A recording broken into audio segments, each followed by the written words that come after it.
This topic seems to come back every single year, the Android versus iOS texting debate. Now, most people have pointed out that it's in fact Google that's the catalyst this year because they had a marketing scheme specifically dedicated to pushing Apple to accept RCS. But I think most people I've met are not happy with the situation and status of texting in the United States. Most people I know have found some solution for this, be it dealing with the poor quality of video messages and poor experiences of group messaging across platforms. Some people have switched to third-party messaging applications like me, like Facebook Messenger, WhatsApp, Signal, or anything along those lines. And some people have been terrible enough to say that they just make sure all of their friends have iPhones, which is pretty terrible. I've also seen a number of people on their own accord switch from Android to iOS and stick with the iPhone because they don't want to break all their group messages, which is pretty sad considering you have to make a decision on a hardware product that represents a big part of your life purely based on whether it supports one specific messaging app in iMessage. Now, while I want to talk about how this debate has come to be, all the problems with what Android and Apple fans have said with this debate, maybe we'll get to that in another video. Instead, I want to talk about one of the biggest criticisms that I hear of Apple going to RCS. First, people identify RCS as a Google product, which isn't entirely true. And secondly, people point out that Google hasn't had the biggest track record or best track record with messaging applications. Now, frankly, I just will admit that I am a former Google employee, but I didn't have anything to do with messaging while I was there, and I have many opinions outside of my experience at Google. But I just wanted to give that flag. This argument that Google just sucks with messaging applications, so Apple shouldn't switch to RCS, feels like a straw man. I don't know if I know the exact definition of a straw man, but it feels like not a real argument. I think we are responsible for Google's bad messaging apps, and let me tell you why. I found this article going through all of Google's messaging apps, and ironically it's from 2017, and there's been some new apps created since then. But I wanted to step through them and talk about how each of them is different, to the point where it doesn't really make sense to say that Google had this global strategy for messaging, and instead they've built different apps for different purposes. Let's start with Allo and Duo. Allo and Duo were two applications released back in 2016 meant for completely different purposes. One for text and photo messaging, and the other for video chats. Now, Allo was supposed to be a competitor to something like WhatsApp.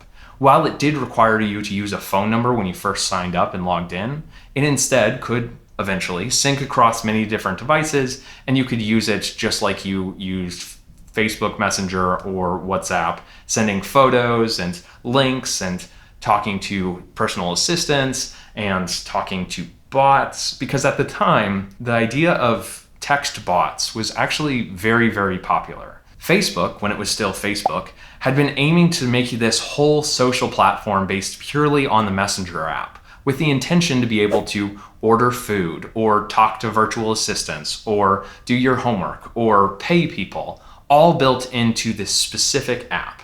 And it didn't really take off. Obviously, people started using other applications for those very purposes. WhatsApp and WeChat, those sort of apps, have that same sort of functionality. And so Allo was supposed to be more something like that.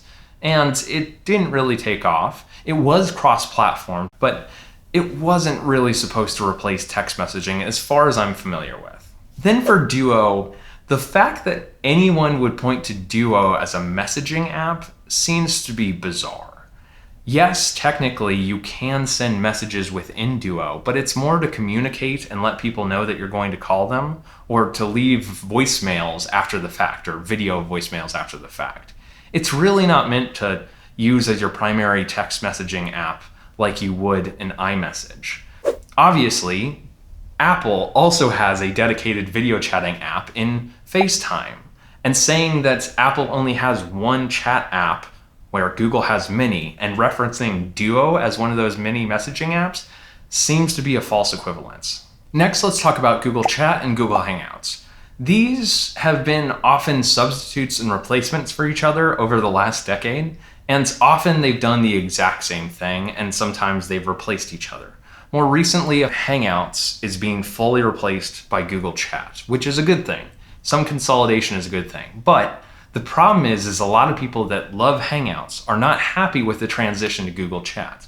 Yes, there are some differences in features, but frankly, I don't think there's enough Google Hangouts users to make up for the fact that so many people want some sort of consolidation in Google's messaging strategy. Both these applications have acted as the built-in chat application within Gmail, which is a function that maybe could have been served by another Google Chat app, but it doesn't make sense because something like Allo, which we talked about before, existed long after Google Chat and Google Hangouts existed within Gmail. The next messaging app that was mentioned on this list is Google+. If you think Google+ is a messaging app, then I have a bridge to sell you. Technically, you could message within Google+ when it existed, but often that Google+ messaging framework was running on the existing Hangouts or Google Chat messaging framework that already existed, rather than some sort of independent framework separate from it. And so calling Google+ a chat app is really not correct. Similarly, Facebook technically exists as an app outside of Facebook Messenger. They are two separate applications, but I wouldn't say necessarily that Facebook is a separate messaging app, considering it runs on the same platform as Messenger. The next chat app that this article calls out is Inbox. Inbox, which was a Gmail client. It was just an email client. Why would you ever think that's a messaging app? Like, technically you can message within Inbox, but does that mean that Apple Mail is also a messaging app? Does it mean that Outlook is also a messaging app? Sure, yeah. Then, yeah, Microsoft and Google and Apple, they all have many different messaging apps. Why don't they consolidate their strategy?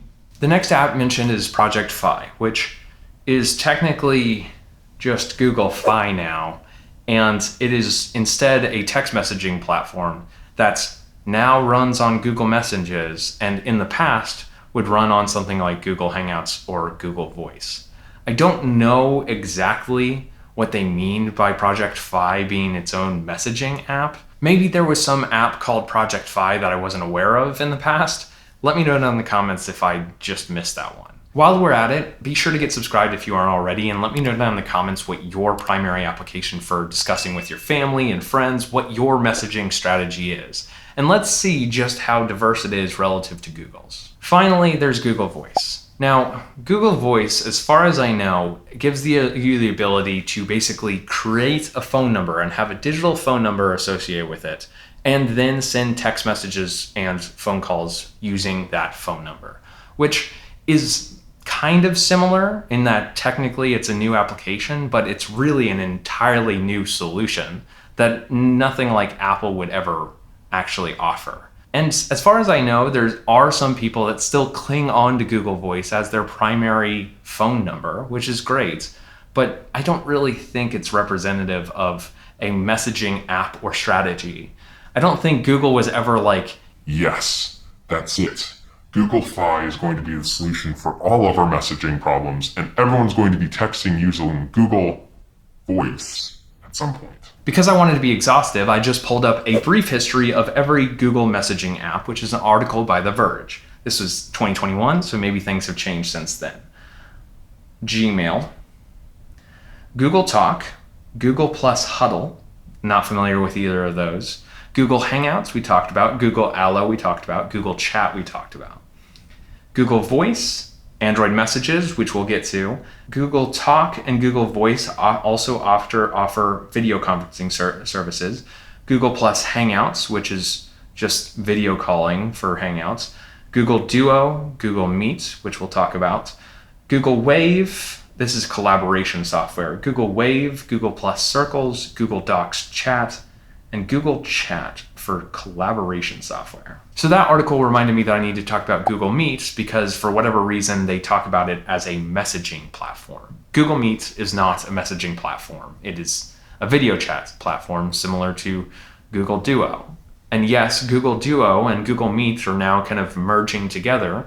And you could say that Google has a weird video chat strategy that doesn't seem to be all that organized as well. But that really doesn't have to do anything with messages, which is the primary concern here if we're specifically talking about whether Apple should support RCS. Which brings me to Google Messages, the piece de resistance, the final best representation of Google's messaging strategy. Now, I was surprised to learn that Google Messages has been around for nearly a decade now in some form, be it as Google Messages or Android Messages or just Messages. And it's largely been the primary solution for Google on Android phones to text over the last decade. While Google has come up with a whole bunch of different messaging applications over that time, generally, if you want to text using your Android phone, you're either going to use, in the United States, Samsung Messages or Google Messages. And over the last few years, Google has really pushed to make Google Messages a really good product where most of their focus lies. You see that in the fact that they now offer a web application, and they now offer syncing across multiple devices, and now they offer RCS. All of those things are great. They're great improvements, and I'm glad to see it. It seems that Google is really getting their whole messaging strategy together, but for whatever reason, we haven't seen it because we've seen all of these other messaging applications as somehow distractions. Google is a very, very large company with over 100,000 employees.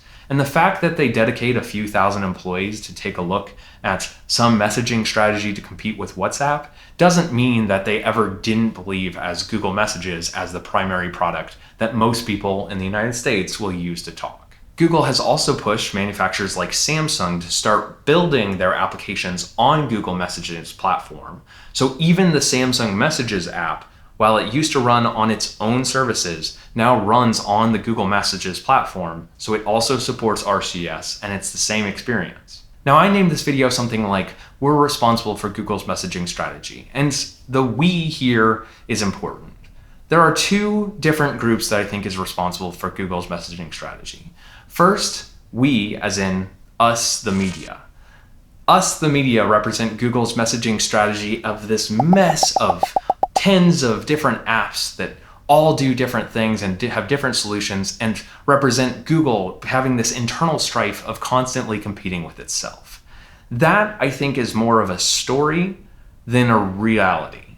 Because while Google definitely has some internal struggles and internal debates about what is the right thing to do, definitely compared to somewhere like Apple, where Apple kind of manages from the top down and says, this is our strategy. Android Messages, or Google Messages, has always been a big part of Google's messaging strategy. Android Messages as a SMS solution and Hangout/Chat as a online solution. Those two apps, if you go with one or the other, are always going to be around in some sort of form. The other we that I refer to is us as a population. The fact that Allo failed or Hangouts failed, all of that is for a specific reason. Folks know that Google and other businesses do things for the sake of profit. And if Google tries to make Allo in order to replace WhatsApp for most people, and it doesn't take off and it doesn't directly compete, Google's going to just cancel Allo. Yes, technically, they could sink a bunch of money into it and try and make it the best messaging app, but if folks in the United States continue to use text messaging as their primary way to communicate, and folks outside the United States continue to use WhatsApp and WeChat, then what's the point in continuing to support something like Allo? Sure, it looks bad for Google's messaging strategy when Google ends up killing Allo, but is really anyone all that bothered by it? I say this knowing that I have lost several different chat histories trying to use Google's different messaging apps, including Allo. And it's a little bit of a bummer, but it's not the end of the world. And the fact is I just couldn't get many people to join into Allo when they already had a dedicated solution. Should Apple support RCS? Absolutely. Will Apple support RCS? That's a tougher question. Many people will say absolutely not, because Apple's just another profiteering company and all they care about is just getting more money and getting more people to just stick with their iPhone.